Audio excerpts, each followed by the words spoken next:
And we are live. Hi, everyone. It's 2:30 p.m. It's a Wednesday afternoon, and you're watching Innovation Fika with me, Donny, here live from Stockholm, Sweden. KTH, the biggest tech university in Sweden, and of course, well, the best tech university as well. But I have to say that. Every Wednesday, 2:30 p.m., I go live with my Innovation Fika. Fika, as you all know by now, means coffee break in Swedish. So this is a 30-minute coffee break chat with incredible guests with incredible ideas to help you learn incredible things. Always some key learnings as well. I hope we have lots of people online. As usual, post in the comments who you are, where you're from, and then keep the questions going, and we'll pick them up as we go through the broadcast. All of the videos broadcasted here are on my YouTube channel, Innovation Fika YouTube channel, and all of my written content I write almost daily and post on LinkedIn ends up on my Medium page. So I go to Medium and then Donny S. Ligonis. You'll find 505 posts today, actually, with today's post. Today I'm writing about growth mindset, which also kind of brings me to today's subject as well, which is all about economics. Here we go. Look, here we have a frequent viewer. Hi there. Good to see you again. It's always on the show. It's really good. Happy to see you. Anyway, now, enough about me, enough about that. Let's go to our guest. Erik, welcome to the studio. I'm so happy to have you here. Good to be here, Donny. It's a pleasure. Honored to have you here. It's just published a new book as well. But before we jump into the book and the subject, let's ask you the same question that we ask everybody else. Who are you and what do you do? Well, I'm a philosopher and an economist. I work at Stockholm University, just a brief stroll from here. And being a philosopher of science means that I can muck about where I'm neither appreciated nor invited. And so I do interdisciplinary research, trying to keep a finger in every pot. Lots of economics, lots of philosophy, some political philosophy, political science, and so on. I like the term philosopher and, what did you say, philosopher and economics? That's right, yeah. You wouldn't think that they sort of kind of go together, but they do. That's right. So in our culture, we think of these two endeavors as like radically distinct. One is like a hard social science and the other is the humanities.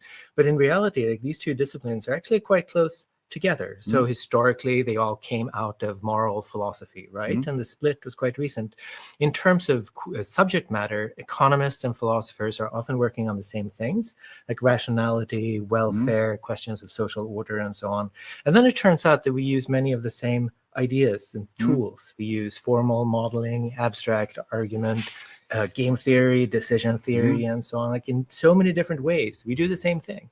And now it starts making sense because actually, like 20 shows back or something, I had a guest that was talking about rational decisions and how humans don't make rational decisions. And I can understand the connection between the philosopher and the economist there, because it always, the philosopher will start talking about why we don't or do make rational decisions, which will then spill over into economy. That's exactly right. So my previous book was a textbook in behavioral economics, which is the economics of decision making, the way we really make decisions.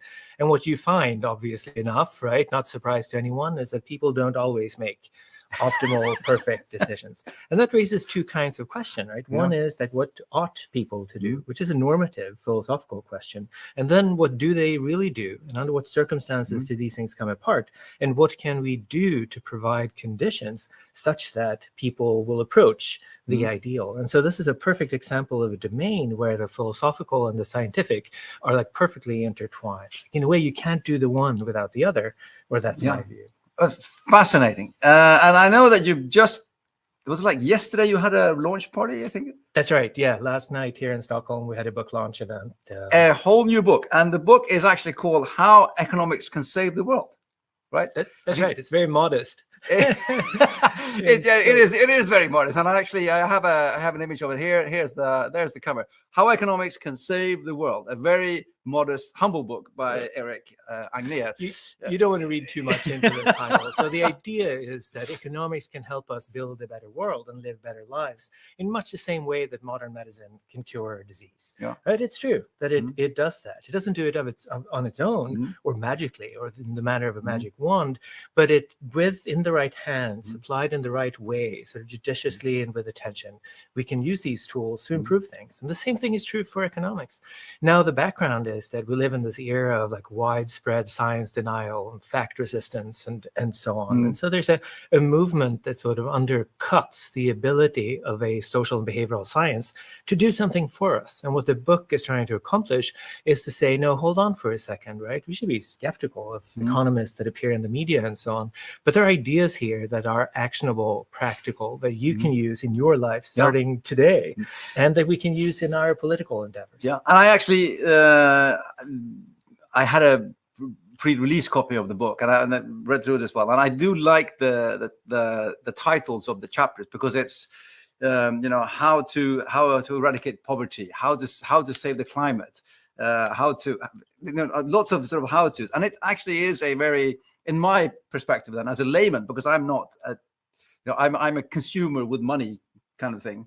It's a very sort of hands-on kind of way. This is how it actually works and could work or should work as well. So so the goal was to bridge the gap between sort of abstract academic work and practical advice that we can apply in our own lives. And academics in general tend to be sort of poor at explaining what we can do with this information. Like, how does it change anything?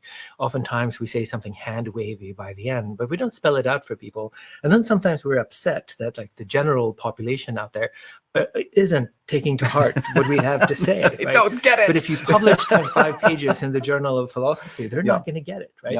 So somebody has to make the effort to sort of explain, not telling people what to do necessarily, but just explain, like, here are some ideas, here's some tools. Like, depending on what you want to accomplish, there's some tools that might be useful for you in business, in work, in nonprofit. But if we dive into it, let's dive into a couple of chapters, and let's take some of them. I mean, you talk about I think the poverty one is like the first chapter or something like that, and then there's one lining says that give them money.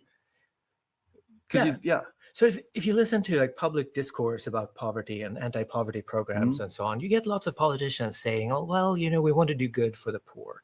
But how should we do it? Well, we can't give them money because they can't just give them money, right? No, we have to give them food, but not any old food, right? So in the US, you get coupons that you can SNAP use for food, coupons, but you can't use it for like hot foods. You can only use it for cold foods, because somebody is sitting around thinking, well, it's not good for them to buy hot. They ought to be getting like these kinds of foods or whatever.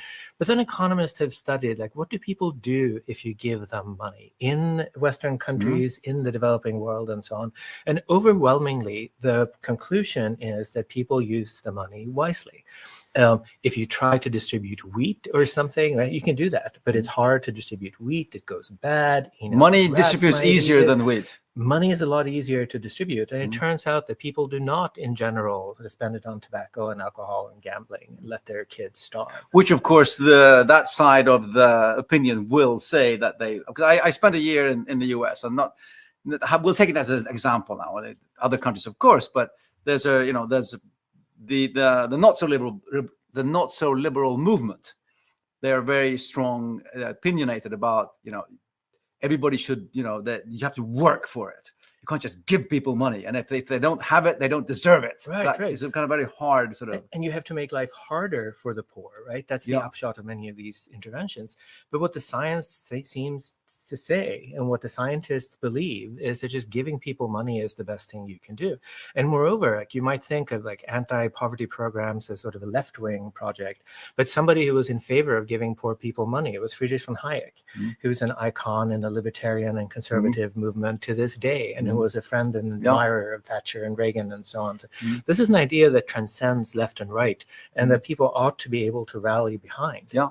Well, I mean, it's I without having the research depth and with a very sort of layman-y approach to it, I've been thinking to myself, and this is my personal opinion then, is that, well, Sweden and Finland and Denmark and Norway have kind of been doing that, like giving people money and supporting them for the last, 50, 60, 70 years. And we're obviously doing something right, because we are ranked quite high on both innovation indexes and happiness index and lots of indexes. So obviously we're doing something right there, and it seems to be working, kind of. Yeah. Right? So So one thing that really seems to work here is the unconditional child allowance. It's a relatively small program, but everybody who has a child in Sweden gets a certain amount of money in their bank account every month. It's somewhere on the order of like a couple of $100, depending on how many kids you have. It's not a ton of money. It's not enough to live on, but it goes to everyone, and it gets money into the hands of the people who need it. It's very cheap and easy to administer because there's no like conditionality built into it. Like everybody with a kid gets it. It goes to the rich as well as the poor and so on. You get lots of legitimacy and public backing. Every so often somebody says, well, this is absurd. How come the richest families get as much as the poorest families do? But there are so many advantages with an unconditional cash transfer like this that the benefits widely overpower we could probably spend the whole show just talking about this. This is super interesting, and the whole conditionality of how you put things into place. And of course, there will always be people who abuse every kind of program you put in place. No matter where you draw the line, there will always be people on both sides, kind of thing. But I mean, I'm forcing myself to skip into another chapter where you know how to save the climate. Right.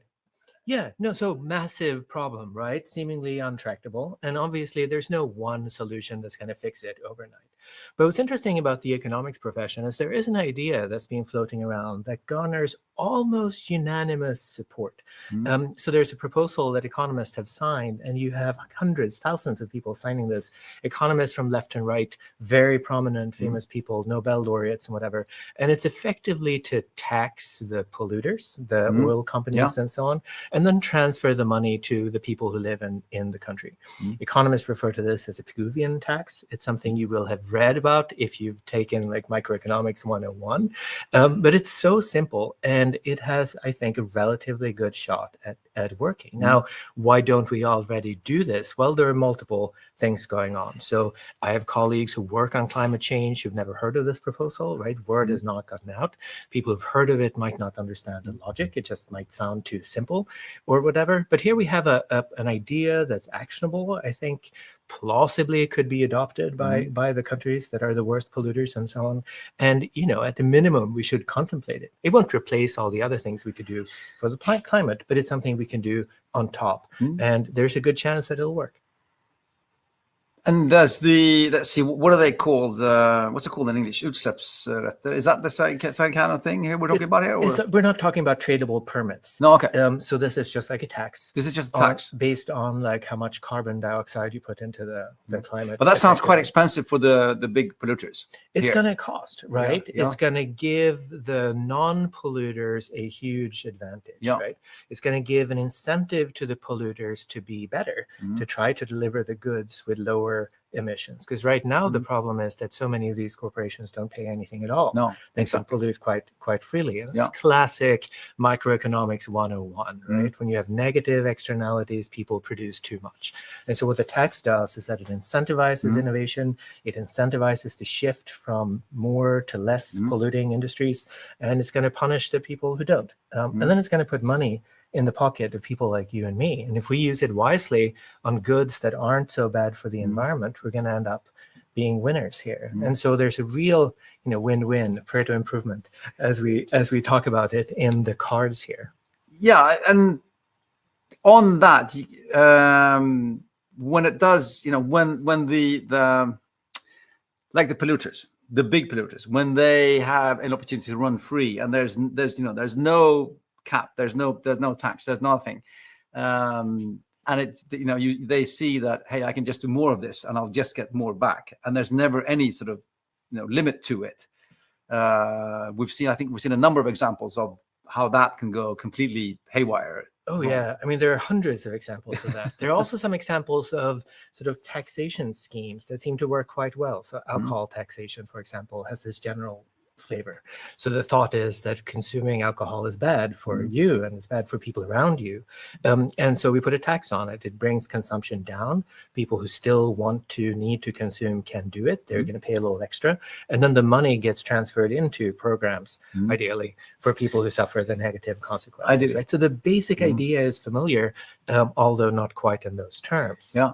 I get that. Now I'm still on the subject, but I'm maybe straying away a bit here. But one very common debate in the papers, again, we're talking about media here, is, the car tax and road tax. And people are saying, oh, I pay so much in car tax, but does it actually go to fix the roads? What happens to the car tax kind of thing? So that's a political problem, right? Tying the tax monies to things that people care about, either in terms of infrastructure or in terms of money in the pocket. So it's a political problem of designing it right, so framing it right. But of course, there's money to go around, right? If you tax the polluters. And as a matter of fact, people who drive cars and medium-sized cities like Stockholm don't pay enough, right? They're imposing all sorts of harms on the rest of us, and they can do it for free. But that's interesting now, because when I was making a decision, because we have philosophical questions and we have, hard economy, and then we have political as well. Right. But can the two former influence the latter? I mean, how can we use what you've written about to influence the politics? So part of why I'm here is that I want to bring up this, I want to have this conversation, right? There's this wonderful science. There's a ton of interesting research going on. There are fantastic philosophers, any university basically has a philosophy department, right? Where these ideas are floating around. Like the challenge is like picking up on these ideas, not necessarily doing anything from scratch, but just picking up on the ideas that are already out there and then transforming them into like actionable, defensible advice that people are proud to implement, right? That's a hard problem. And I don't know that I have the competence to sort of explore the political ins and outs, but I'm here to talk about them. Yeah. And I hope many of my colleagues will join me.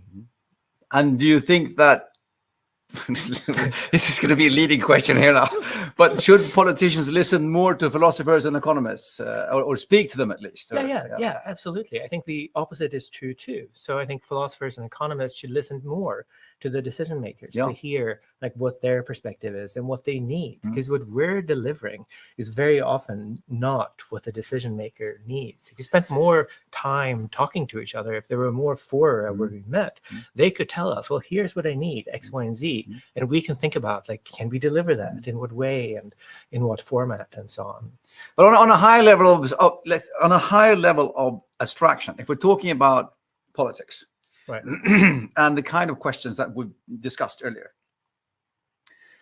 and the image I have of a politician thinking that, well, I would want to do this, which is a long-term implementation of something which will make good things happen over 10, 20 years.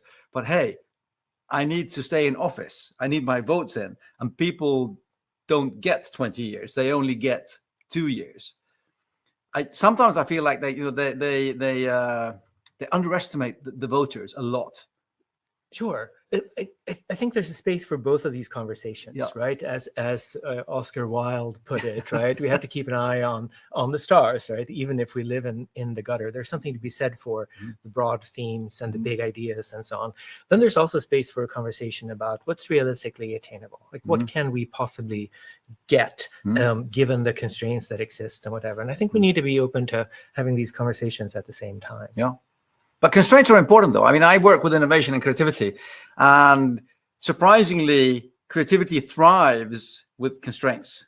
And when there's just a white piece of paper, and you go, "Be creative," and it's like, that's when it stops. With constraints, you can often find new ways of doing things. Yeah, and I think there's a parallel for that in the policy space, not the least when it comes to people getting along. So maybe you're politically on the right, I'm politically on the left. We're never going to sit around and iron out our differences and come to agreement about all the big questions. But nonetheless, we might be able to agree on a more concrete level. We might be able to say that, yeah, an unconditional cash transfer is a good idea. You might have one argument for it. I might have another argument for it. But in the presence of these constraints, we might nonetheless be able to make progress. But if you were going to pick some of the, I know we had lots of wonderful headlines in the book here. We have, I love How to Be Humble. I like that one. What goes into how to be humble when it comes to economy? So I loved writing that chapter because one, economists are not exactly famous for their humility and modesty, right? And I'm struggling with, calibrating my overconfidence as well. But the fact is that there is something like 50 years of research on overconfidence and epistemic humility, as I say, humility that has to do with our belief systems and so on. And what the research shows is that overconfidence is pervasive. Almost everybody has it at least some part of the time. It's resilient. It's very hard to get rid of. Just telling people about overconfidence and so on makes absolutely no difference and whatever. And it's dangerous. So overconfidence has been called the mother of all biases because it has been implicated in all sorts of disasters, financial crashes, engineering disasters, and so on. And yet, the literature isn't entirely negative. It does suggest a couple of things that you can do to calibrate your confidence, to be a little less overconfident. One is to get like decent data, right? And to check your predictions against the evidence. Because if you never check if what you said yesterday turned out to be true today, you can persist in your misconception that you're always right, right? Many people working in organizations will be familiar with this. You dig up the data, you confirm like what you said yesterday. Meteorologists are wonderful at this, whatever. So that's one thing. The other thing is to consider reasons that you may be wrong. And this is kind of counterintuitive. It doesn't come naturally to us, right? In a conversational context or at work, if you say something, people might challenge you for reasons that back that up, right? Somebody might say, Donnie, what makes you think that? What basis do you have for saying that? And so you might in your head rehearse all the reasons suggesting that you're right. But when we're constantly rehearsing and reiterating the reasons why we're right, we end up through various psychological mechanisms overestimating the probability that we're right. It seems as though all the evidence suggests I'm right, right? And so just by asking somebody or asking yourself to consider reasons you may be wrong, you're encouraging yourself to think of the scenarios where what you said turns out not to be true. And the more you think about that, the more you realize that no, there really are like a number of ways in which I might be messing up here. So this is important on an individual level. It's like you can talk to yourself when you're making big decisions, right? Not just what are the reasons to think I should make this investment, but also what are the scenarios where this is going to be a massive failure.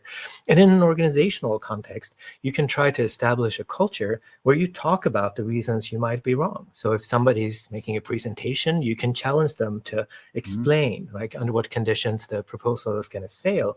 We need to build a culture where it's fine to admit that you were wrong, right? A culture where we encourage people to confess that they made a mistake and to explore the reasons why and figure out how we can avoid it the next time. You can demonstrate this in your own conversation by saying things like, I might be wrong. I'm not sure. What do you think? And so on. The background is that very often we do the opposite of this. We select for confidence, right? You're hiring, you're looking at all these people. Maybe there's a guy who's like supremely confident and you say, he seems like he knows something. But if you're selecting for confidence, not competence, given that these things don't come together, right? You end up selecting for overconfidence. And then you might be ridiculing people who make mistakes. You see this on social media a lot, right? If somebody makes a mistake, or if somebody admits they made a mistake, you instantly get a sort of pile on of people saying, what a jerk you are, you should have known and whatever. And that's the completely opposite thing that we want to do, right? We want to say, thank you for acknowledging this. Let's figure out how we can avoid that kind of mistake in the future. So the punchline here is that there's 50 years of half a century of empirical research on this. It leads to like very simple, actionable advice that we can implement today. I'll start. What I'm saying might be wrong, right? Empirical research is always provisional. It might turn out to need modification, but where we are right now, this is pretty solid evidence. I just have to say that this section here was something that every single entrepreneur and entrepreneurship center and everybody needs to talk about, because we've been, as you said, and I love what you said, we reward confidence, not necessarily competence, Right. right? That's Right. been the rewarding mechanism, which means that I need to be confident and act as if I know what I'm talking about, and that way I'll get rewarded. And as you said, and then we ridicule everything else. Right. And the whole, it's my backyard, the whole sort of entrepreneurship thing is believe in your vision, push through, don't listen to the naysayers, that kind of thing. Go. Which, of course, you need some kind of confidence as well, but within bounds. But you need to important. back it up with, make decisions on data and ask yourself, not in a, I'm never going to make this, not that way, but actually ask yourself. I mean, my favorite question to entrepreneurs is, how will this fail? It's absolutely a critical question, right? And then they go, what do you mean? But I don't. But how will this fail? In which ways can this fail? Right. And you need to ask that question. You might need somebody on your team to raise that question every so often. And there's a gender component to this too, right? Mm-hmm. If it's true in your team that the men tend to be more confident, they might crowd out the insights of the rest of the team, the women on the team. And so you might end up with a team that's unbalanced, not non-diverse, and ridiculously overconfident. But I think that is come back and hurt you. Yeah, and I think that is also, and again, I know that maybe I'm reading a lot into this now, but I think when we talk about the Nordics and the Nordic leadership and the flat organizations, I think that also that comes into it as well, where we don't have the alpha male thing going on where you have to sort of prove yourself by killing everything else. But there is a discussion on the floor in a less hierarchical manner as well. I know we're off topic here now, but this is super, super interesting. No, but I think there might be something to that. And there might be something about labor law as well. So I know that some entrepreneurs will say that if you can be fired on the spot, you might hesitate to disagree with the person at the top, right? If you cannot be fired on the spot, you might feel a little more confident in registering a different opinion. Of course. I mean, the more you have to lose, the less risk you'll take. Right. So I mean, so many good things there. I'm looking at the timer. It's 5 minutes to 3. We have 4 minutes to go here, almost 3 minutes to go. It's the world's fastest half an hour coffee break with me, Donny. And this has been so interesting. I'm so happy to be here. We have 6 chapters left, just so you know. I know. We'll come back and we'll do chapter by chapter all the spring here. No, but if you want to leave us with something, then what would you want to say to the audience here when it comes to what you've written about and how people who are listening to you, and many entrepreneurs and founders, small business owners here that are listening to what you're saying here now, and how can they take what you've written and into their sort of world? Well, on the more abstract level, I mean, science is amazing. It offers all sorts of tools that we can use in business, as entrepreneurs, in nonprofits, in politics, and so on.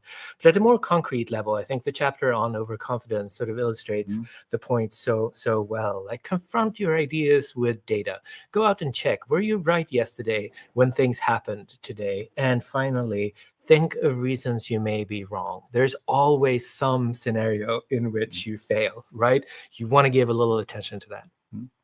Wonderful. I actually read a research report that they did a check with people with stocks, investments, and it showed that when times were good, they checked their investments like 5 or 6 times per day, and when times were bad, they didn't check it more than like once a week. It's an ostrich effect. The ostrich effect, exactly. And as in fear of seeing that it's going down the drain, I don't want to see it happening. Where in reality, we should be doing the opposite and actually look at what's going wrong and trying to fix it. I'm sure people do the same thing in relationship and warfare and so on. So I'm glad time is running out. Thank you so much for coming. As I said, we could do probably one show per chapter here. But again, I will actually just show the picture here again. Totally worth reading. How Economics Can Save the World with our guest of today, Erik Angner. Wonderful. Thank you for coming. Thank you so much, Donny. Thank you everyone for watching. I'll see you next week, 2:30 p.m. Innovation Fika. You know where to find it, live on LinkedIn and YouTube. And bye for now, everyone. Have a great day.